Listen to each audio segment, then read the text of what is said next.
يا أيها الذين آمنوا إذا نودي للصلاة من يوم الجمعة فاسعوا إلى ذكر الله وذروا البيع ذلكم خير لكم إن كنتم تعلمون.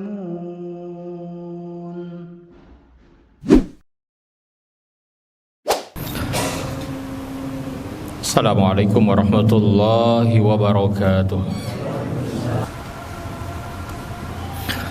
Innal hamdalillahi nahmaduhu wa nasta'inuhu wa nastaghfiruh wa nastahdihi wa natubu ilaih wa na'udzu billahi ta'ala min syururi anfusina wa sayyiati a'malina man yahdihillahu fala mudhillalah wa man yudlil fala hadiyalah. Asyhadu an la ilaha illallah wahdahu la syarikalah wa asyhadu anna Muhammadan abduhu wa rasuluh wa safiyuhu wa khaliluh addal amanah wa ballaghar risalah wa nasahal ummah wa jahada fi sabilillahi haqqa jihadih. Allahumma salli wa sallim ala hadzal nabiyil karim imamil muttaqin wa qaidil mujahidin nabiyyina Muhammadin wa ala alihi wa ashabihi wattabi'in wa man tabi'ahum bi ihsanin ila yaumiddin. Amma ba'd. Faya ibadallah, usikum wa iyaya bitaqwallahi wa ta'atihi la'allakum tuflihun. Faqala Allah ta'ala fi kitabihil karim, ya ayyuhalladzina amanu ittaqullaha haqqa tuqatihi wa la tamutunna illa wa antum muslimun. Masyarul muslimin, jamaah salat Jumat yang dimuliakan Allah Subhanahu wa taala, mengawali khutbah Jumat pada siang hari ini, khatib berwasiat untuk diri pribadi dan jamaah sekalian, mari kita tingkatkan kualitas keimanan dan ketakwaan kita kepada Allah Subhanahu wa taala. Saudaraku, mari kita berjuang untuk mengerjakan seluruh perintah Allah yang menjadi kewajiban atas kita pada titik maksimal kita bisa mengerjakan dengan yang terbaik. Fattaqullaha mastata'tum. Dan di saat bersamaan, saudaraku, mari kita berjuang juga untuk meninggalkan seluruh larangan Allah secara totalitas. Ketaatan kepada Allah, ketakwaan kepada Allah inilah yang akan menghantarkan kepada kemuliaan hidup di dunia, menghantarkan kepada akhir hayat yang husnul khatimah, kebahagiaan dan kesuksesan yang kekal dan abadi di surganya Allah Subhanahu wa ta'ala. Allahumma rabbana taqabbal minna innaka antas samiul alim wa tub alaina innaka antat tawwabur rahim. Masyarul muslimin, jamaah salat Jumat yang dimuliakan Allah Subhanahu wa taala, dalam beberapa hari ke depan negeri kita tercinta akan merayakan kemerdekaannya yang ke-81. Hadirin sekalian, bagi kita sebagai seorang muslim harus memahami hakikat kemerdekaan yang sejati di dalam Al-Quran dan Sunnah seperti apa. Ya, apakah ketika negara tidak dijajah atau sudah merdeka dari penjajahan, maka otomatis kita sebagai muslimin bisa merdeka, disebut merdeka? Itulah pertanyaan kita, Pak. Maka masyarakat muslimin, kemerdekaan itu merupakan salah satu kebutuhan yang mendasar dalam kehidupan manusia, Pak. sepanjang sejarah. Manusia berjuang untuk terbebas dari penjajahan, penindasan, perbudakan, eksploitasi, dan dominasi manusia atas manusia lainnya. Akan tetapi Islam memperkenalkan konsep kemerdekaan yang jauh lebih dalam daripada sekedar kemerdekaan politik. Maka dalam perspektif tauhid, manusia itu belum sepenuhnya merdeka hanya karena negerinya terbebas dari penjajahan. Seseorang dapat hidup di sebuah negara yang merdeka, Pak, tetapi pada saat yang sama menjadi budak dari hawa nafsunya, budak kekayaan, budak kekuasaan, ya, dan budak manusia lainnya, bahkan menjadi budak dari sistem nilai yang menjauhkannya dari Allah Subhanahu wa taala. Masyaallah muslimin, Al-Qur'anul Karim menjelaskan, afara'aita man ittakhadha ilahahu hawahu. Maka pernahkah engkau melihat orang yang menjadikan hawa nafsunya sebagai ilah, sebagai Tuhannya? Masyaallah muslimin rahimakumullah.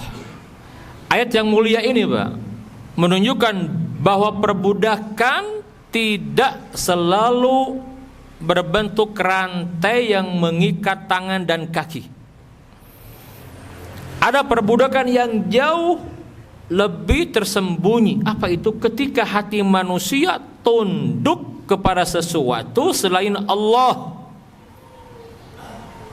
Karena itu, kemerdekaan yang hakiki, yang sejati, kemerdekaan yang tertinggi dalam Islam itu apa?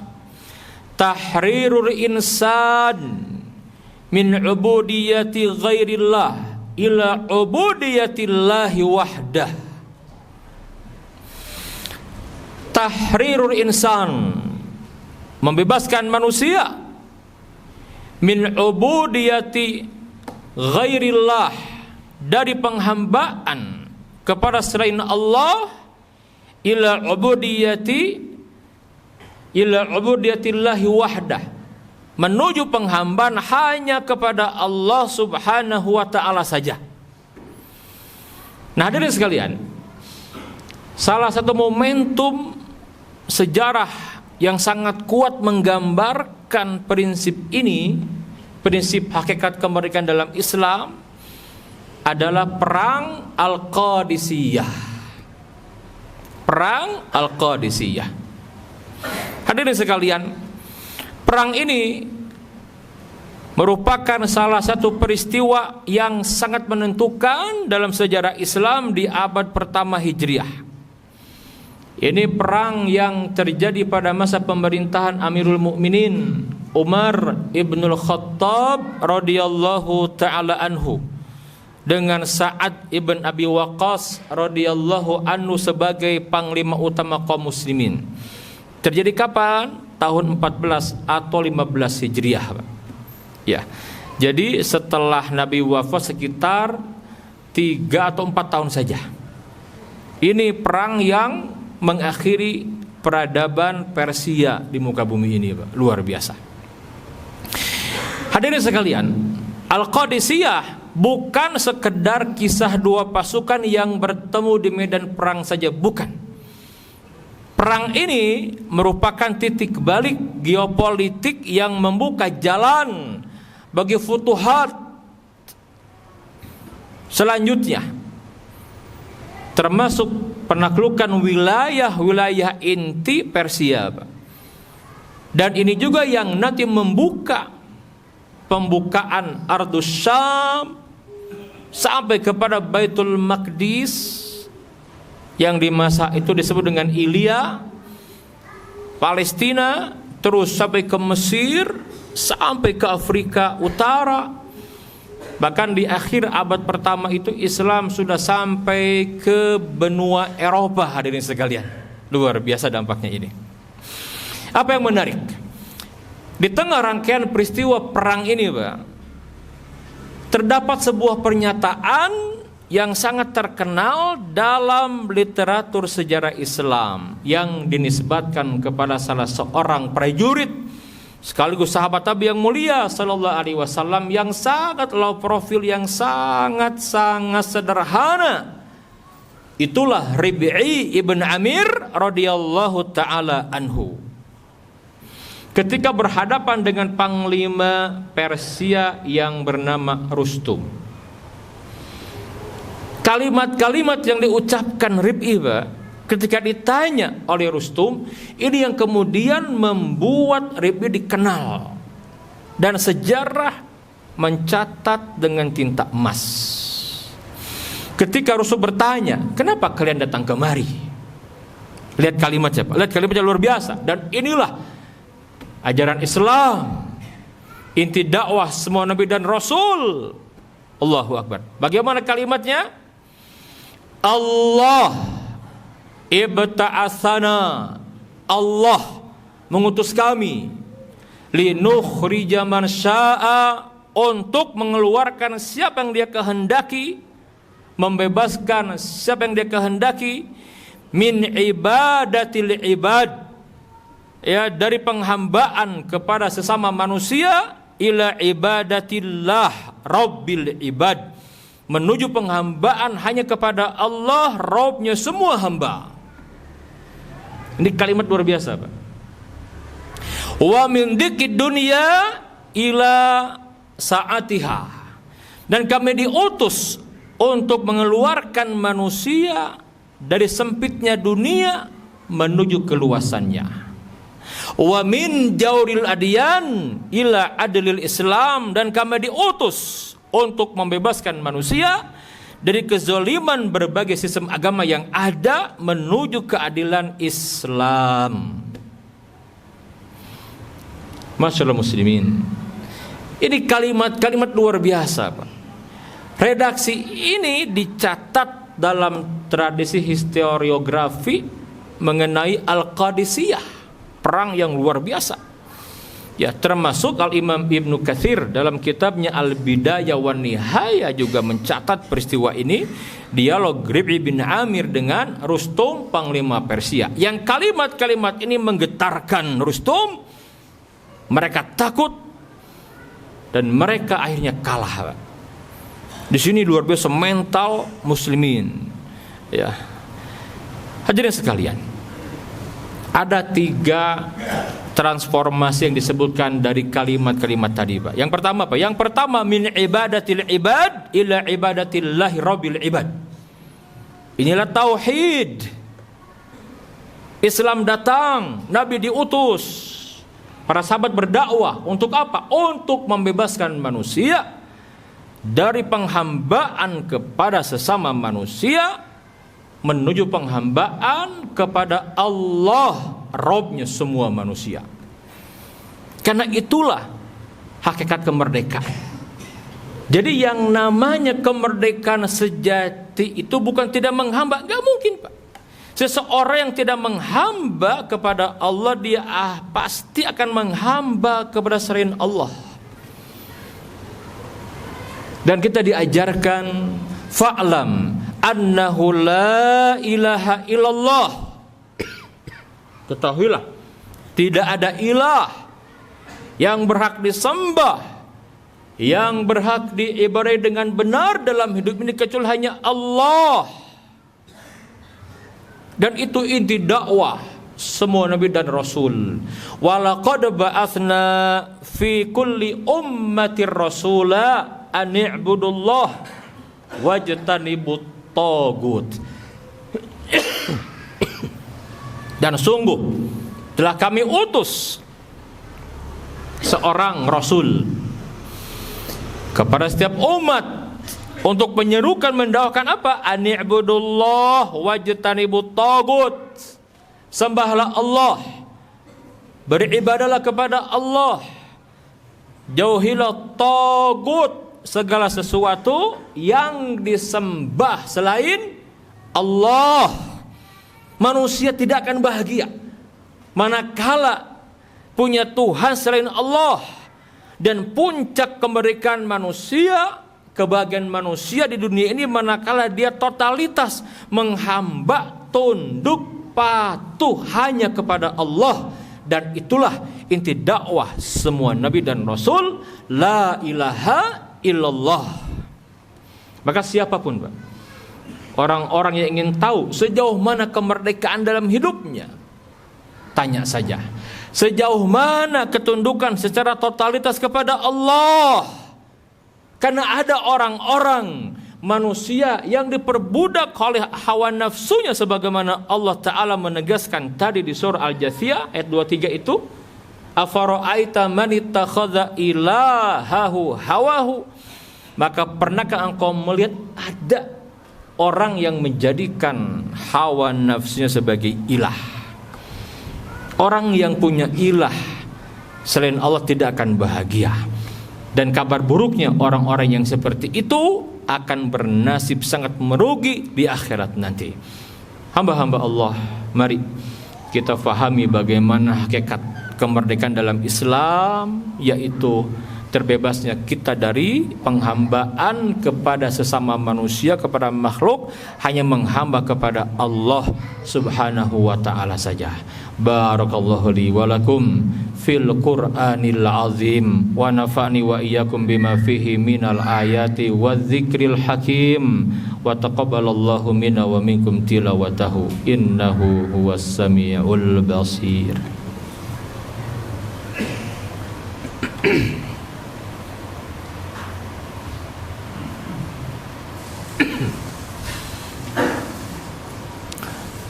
Alhamdulillahi wa kafa, wassalatu wassalam ala rasulillah an-nabiyil mustafa wa ala alihi wa sahbihi ahli sidqi wal wafa. Ya ayyuhalladzina amanu ittaqullaha wa qulu qawlan sadida yuslih lakum a'malakum wa yaghfir lakum dzunubakum wa may yuti'illaha wa rasulahu faqad faza fawzan azima. Masyaallah muslimin, jamaah salat Jumat yang dimuliakan Allah Subhanahu wa taala. Yang kedua dari kalimat-kalimat yang monumental yang disampaikan Rabi bin Amir itu, hakikat kemerdekaan dalam Islam tercermin manakala seseorang tidak diperbudak dunia. Dia menjadikan dunia sebagai kendaraan saja, Pak, untuk meraih kemuliaan, kesuksesan, kebahagiaan di akhirat nanti. Kalimatnya menarik, wa min dzikid dunya ila sa'atiha. Kami diutus untuk membebaskan manusia dari sempitnya dunia menuju keluasannya. Orang-orang yang hidupnya akhirat oriented, dia yang akan melihat dunia itu luas. Tapi orang-orang yang diperbudak dunia, dia akan sempit, boleh jadi dunia dalam genggamannya, Pak. Ya, maka Islam datang mengajarkan bagaimana seorang muslim agar berorientasi dalam kehidupannya akhirat. Bahkan di awal-awal ketika kita membaca Al-Quranul Karim di surah Al-Baqarah disebutkan ciri orang yang beriman itu apa? Wabil akhirati hum yuqinun. Orang-orang yang sangat yakin, tidak ada keraguan sedikit pun padanya bahwa ada kehidupan setelah kematian, ada kehidupan ya di akhirat nanti, yang mana yang menentukan sukses tidaknya kehidupan kita di dunia nanti tergantung bagaimana kita menjalani kehidupan di dunia ini. Maka ketika Allah Ta'ala menegaskan wabtaghi fima atakallahu darul akhirah wala tansa nasibaka minad dunya, dan raihlah, carilah kemuliaan dari apa yang telah Allah anugerahkan kepada kamu dari dunia ini, Pak, cari. Tetapi jangan sampai lupa dengan bagianmu di akhirat. Apa maknanya? Hadirin sekalian, para ulama ahli tafsir menyampaikan makna ayat ini adalah jangan sampai dunia membuat kita melupakan akhirat. Justru dunia yang Allah titipkan kepada kita, boleh jadi harta, tahta, citra, nama baik keluarga dan yang lainnya, itu harus menjadi kendaraan yang menghantarkan kemuliaan, kesuksesan kepada di akhirat nanti di sisi Allah Subhanahu wa taala. Ya, maka berbahagialah orang-orang yang diberikan pangkat jabatan di dunia ini, dan dengan pangkat dan jabatan itu dia semakin dekat dengan Allah. Maka berbahagialah manakala Allah menitipkan harta yang melimpah, harta itu membuat dia dekat dengan Allah. Maka berbahagialah orang-orang yang diberikan ilmu yang luas, dengan ilmunya dia semakin dekat dengan Allah, dan seterusnya. Yang terakhir saudaraku, kalimat yang menarik dari Rabi bin Amir apa tentang kemerdekaan itu? Wa min jauril adyan ila adil Islam. Kami diutus untuk membebaskan manusia dari kezaliman ajaran agama yang ada saat itu kepada keadilan Islam. Sungguh nikmat yang paling besar yang Allah berikan kepada kita dalam hidup ini adalah nikmat ketika kita dijadikan seorang muslim, bahkan mukmin. Coba saudaraku pernah tidak merenung, Pak? Ya, mungkin di saat kita bangun sepertiga malam terakhir, coba renungkan, Pak, betapa besar nikmat iman dan Islam yang Allah berikan kepada kita. Kenapa? Dengan nikmat iman dan Islam itu, nikmat di atas tauhid, di atas sunnah, kita berpeluang menjadi penghuni surga yang di dalamnya kenikmatan yang kekal dan abadi menanti kita. Orang yang ada keimanan dalam dirinya, la ilaha illallah, walaupun sebesar zarrah, surga tempat kembalinya. Itu mahal sekali. Apalagi kalau kita diberikan nikmat iman dan Islam, kita tunduk patuh taat kepada Allah, istiqomah dengannya. Luar biasa, nikmat yang besar. Jaga nikmat iman dan Islam sampai kapan? Sampai kembali kepada Allah. Wala tamutunna illa wa antum muslimun. Jangan sekali-kali kamu mati kecuali mati di atas Islam. Kenapa? Inna dina indallahil Islam. Sesungguhnya agama yang diridhoi Allah hanya Islam. Wa may yabtaghi ghairal islami dinan falan yuqbala minhu wa huwa fil akhirati minal khasirin. Dan barang siapa yang mencari agama selain Islam, dia tidak akan beruntung, dan di akhirat termasuk orang-orang yang merugi. Alhamdulillahilladzi an'ama alaina bi ni'matil iman wal Islam. Dan itulah tujuan kenapa Nabi diutus, para Rasul diutus, para sahabat mendakwahkan terus sampai kepada kita. Hamba-hamba Allah, sekali lagi Pak, mari ini refleksi saja. Kemerdekaan negeri kita tercinta yang sudah masuk ke 81 tahun buat kita tanya, Pak, mungkin kita sudah tidak dijajah secara fisik, tapi tanya, apakah diri kita masih dijajah oleh hawa nafsu kita, oleh kekuasaan, pangkat, jabatan dan yang lainnya? Kalau masih seperti itu, kita belum merdeka sejatinya di sisi Allah Subhanahu wa taala. Mudah-mudahan Allah Subhanahu wa taala menjadikan negeri kita tercinta, ya, baldatun thayyibatun wa rabbun ghafur. Semoga para pemimpin yang diberikan amanah, mereka benar-benar amanah, takut kepada Allah dengan amanahnya.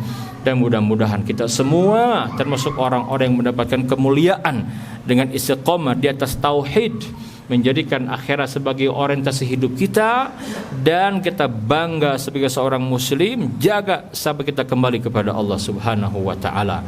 Fa'tabiru ya ulil albab, innallaha wa malaikatahu yusalluna 'alan nabi ya ayyuhalladzina amanu sallu 'alaihi wa sallimu taslima. Allahumma salli wa sallim ala hadzal nabiyil karim imamil muttaqin wa qaidil mujahidin wa ala alihi wa ashabihi wat tabi'in wa man tabi'ahum bi ihsanin ila yaumiddin.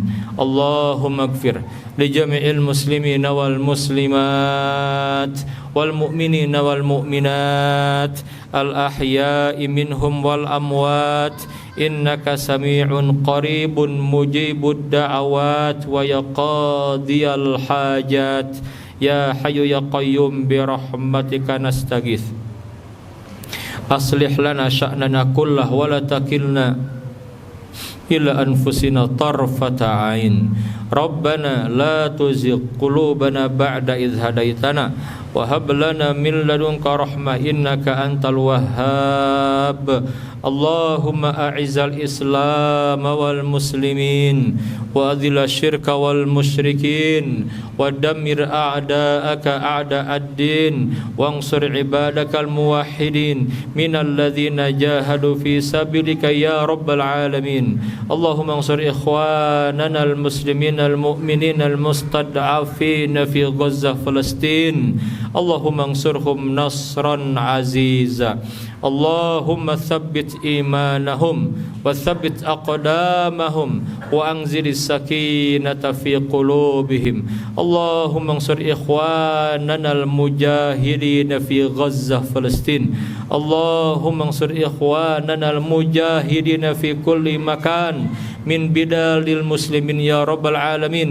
اللهم حرر المسجد الأقصى وفلسطين من دنس اليهود المعتدين ورجسهم اللهم أعيد المسجد الأقصى إلى رحاب المسلمين اللهم احفظ المسجد الأقصى من اليهود المعتدين اللهم ارزقنا صلاة اللهم إنا نسألك صلاة في المسجد الأقصى قبل الممات وهو حر عزيز ربنا تقبل منا إنك أنت السميع العليم وتب علينا إنك أنت التواب الرحيم ربنا آتنا في الدنيا حسنة وفي الآخرة حسنة وقنا عذاب النار سبحان ربك رب العزة عما يصفون وسلام على المرسلين والحمد لله رب العالمين أقم الصلاة